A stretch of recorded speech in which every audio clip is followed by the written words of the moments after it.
Olá pessoal, tudo bem com vocês?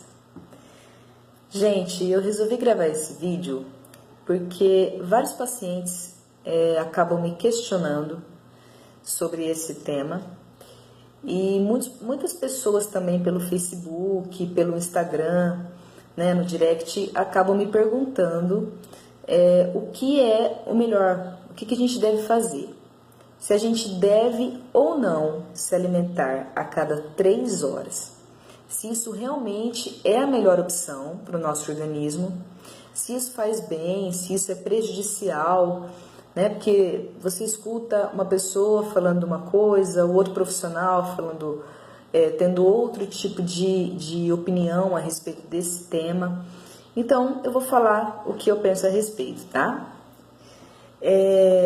Você comer de 3 em 3 horas pode ser interessante para determinadas pessoas e pode não ser interessante para outras pessoas.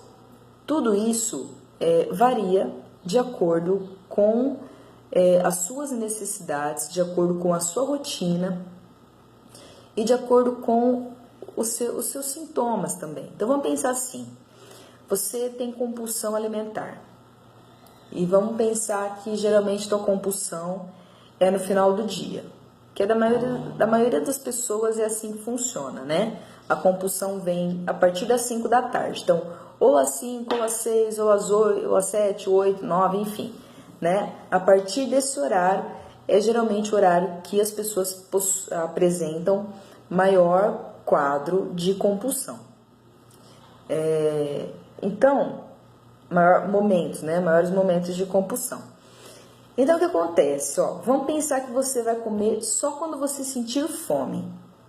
Então, você almoça meio-dia, por exemplo, e aí você não vai comer nada até você ter aquela fome que você percebe que você precisa se alimentar. Ok.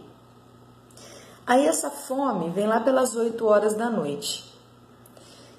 Você ficou, então, 8 horas sem ingerir nenhum alimento.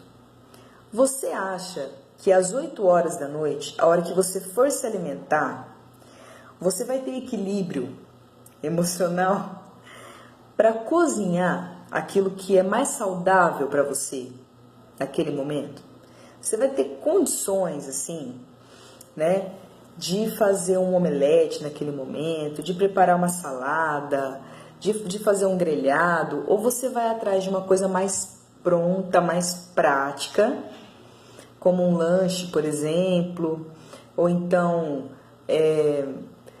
uma massa, alguma coisa assim que te dê mais prazer, que tenha mais calorias, porque teu cérebro ele vai estar precisando disso, ele vai te pedir alimentos mais calóricos, né? E a quantidade disso? Você vai conseguir controlar a ingestão ou você vai acabar abusando, né? Extrapolando aí a quantidade que seria a quantidade ideal para você manter o peso ou emagrecer?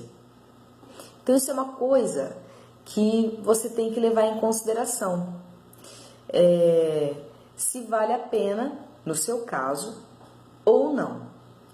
Aí, vamos supor que esse mesmo paciente, né, você, ou o paciente que é compulsivo, se ele comer de 3 em 3 horas, provavelmente ele não vai ter ataques de fome, ataques de compulsão. Se ele se mantiver alimentado com alimentos saciedógenos, alimentos que vão deixá-lo saciado por um tempo maior, provavelmente ele vai fazer as refeições de uma maneira mais tranquila e optando por alimentos mais saudáveis.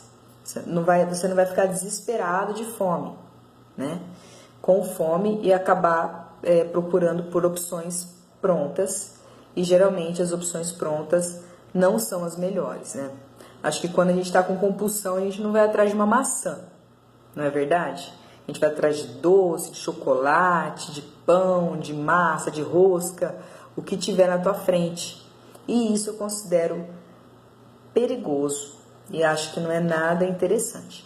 Agora, tem pacientes que quando ficam sem se alimentar por um tempo maior, conseguem depois, na hora da refeição, comer aquilo que deve ser ingerido mesmo e consegue controlar a quantidade.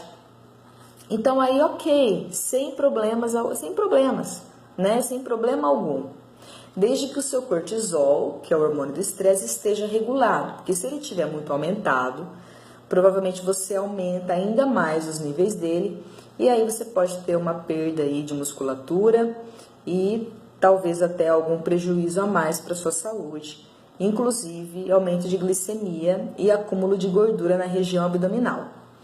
E aí muitas vezes você não emagrece, porque você está tendo alteração nos níveis de cortisol, porque ficar mais tempo sem se alimentar aumenta esse hormônio. Quando ele já está alto, né? Quando você já está sob estresse, e quando você verificar a nível sanguíneo e salivar que ele está aumentado, certo? Então, na verdade, não existe certo e nem errado. Existe o ideal para cada caso. E por isso que é importante você sempre estar procurando um profissional da área para entender o que acontece com você e quais as estratégias mais interessantes que você deve estar seguindo. Bom, gente, era isso. Um beijo para todo mundo e até a próxima.